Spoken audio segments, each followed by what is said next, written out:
All right, next question.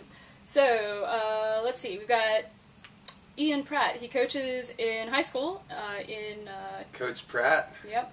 So he coaches high school team in Raleigh, North Carolina, and is also a club player. He's got 2 questions, 2 for the price of 1. So, about his high school team, he's got players that are at a variety of skill and commitment levels, I think is the impression I get from his email. And so, one of the questions he asked about his high school team is about the warm-up. He's got some kids that are ready to invest in a foam roller and some that have yet to buy their own cleats, so it's different levels of commitment there.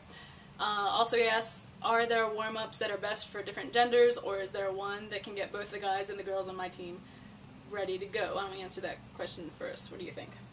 No, it's the same. As for, you're saying for guys and girls, the warm-up is the same, there's no gender difference in warm-up stuff? Absolutely, yeah. Okay.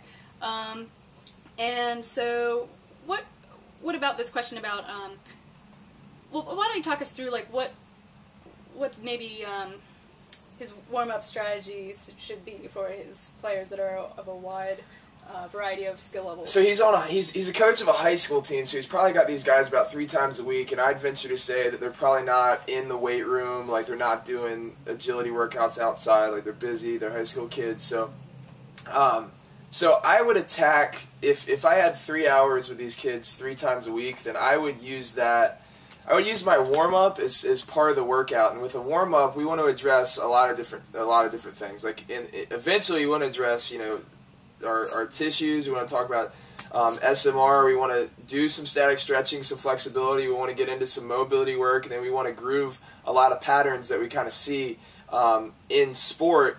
In those patterns that we do see in the sport, we want to kind of build them into our warm-ups so that we're doing them every day, and they're kind of they're second nature. So being able to do all those things is kind of a lot, and I think some of these kids, if day one you're like, okay, we're doing the cross balls, and then we're going to do a lunge matrix, and then we're going to do lateral crossover skips, and blah, blah, blah, blah, some of these kids would just be like, whoa. So even though he's got kids that are, here, and he's got kids that are here, I think that it's got to be a progression. So we're going to start here, and we're going to make sure everybody gets the basics. Can we do a split squat? Can we do a sprinter skip?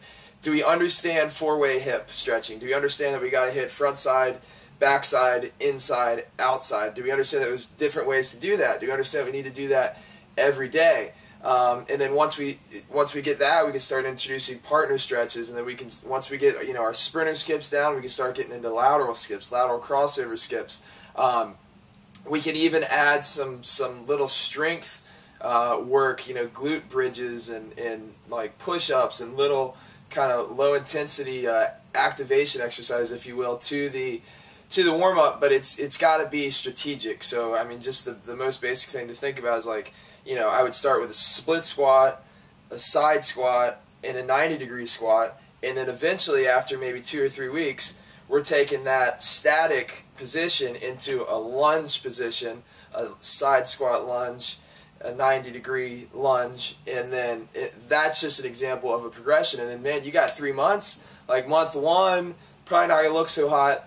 Month 2, you're getting everybody up to speed, and then month 3, you're getting a lot of good work in, and you're correcting a lot of these kids' motor patterns and making them more mobile, making them more flexible. Yeah. I think that last point is really key, making them more mobile, making them more flexible, especially, even for the high school kids that we might think are, naturally athletic or whatever. I think it's important to go in there, our responsibility in coaching at the high school level or youth level is to really help these kids develop good fundamental movement patterns.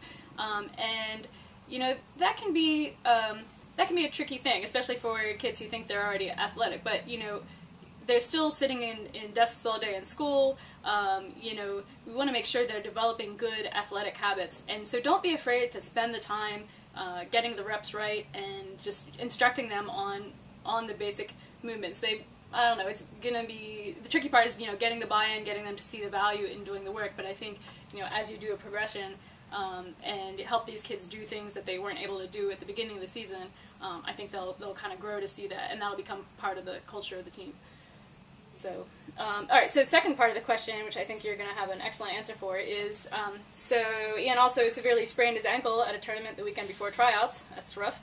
My ankle is still lacking in mobility, and I was wondering if you guys could help me work the rehab for my ankle while helping me get into game shape for next season. So I know, Tim, that you yourself have had to work a lot on ankle mobility, so I think I'm going to hand this question over to you. What do you got for Ian?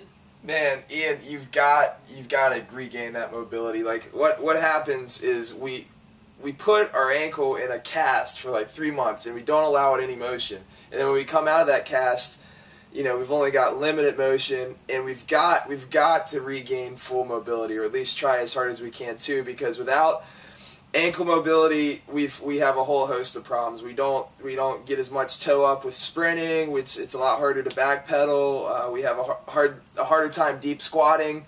You know, limited ankle. If I'm limited in motion in one joint, then it's gonna find motion from another joint. And usually that's the knee, the joint above or below. So if the knee's not really meant to have more motion other than flexion extension. So so that can really cause some knee pain in the long run. It might not show up for 3 or 4 years, but you got to fix that. So I mean, the first line of defense would be you got to go to a physical therapist. You got to go to a manual therapist, or somebody that can actually put their hands on you and do manual manipulations. That's the best. I understand healthcare and all this stuff. It might be kind of tough to do that. So there are some kind of manual ankle mobs that you can do yourself. Should we show them a couple? Yeah, sure. If you want to demo that, I can move the camera.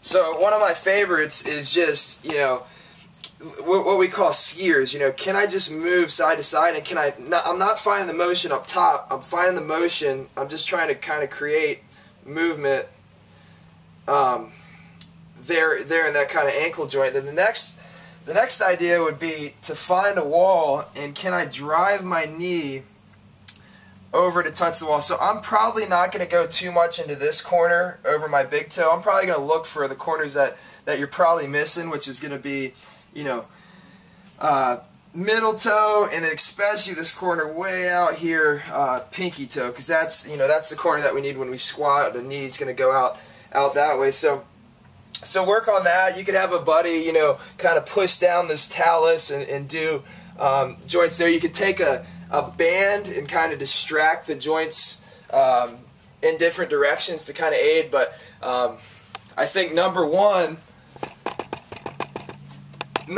is go to a qualified physical therapist or chiropractor and get their help. And it's huge. It's huge that you do that, you know, sooner the better, because you know, like you said, I broke my ankle in high school, and it's haunted me ever since. And I work every day to get that mobility back. And if I just would have gone to a physical therapist when I came out of the boot, then I wouldn't be having the trouble that I have today. So I really encourage you not to make that mistake. All right, awesome. Okay, well, good luck with your injury, Ian, and your recovery.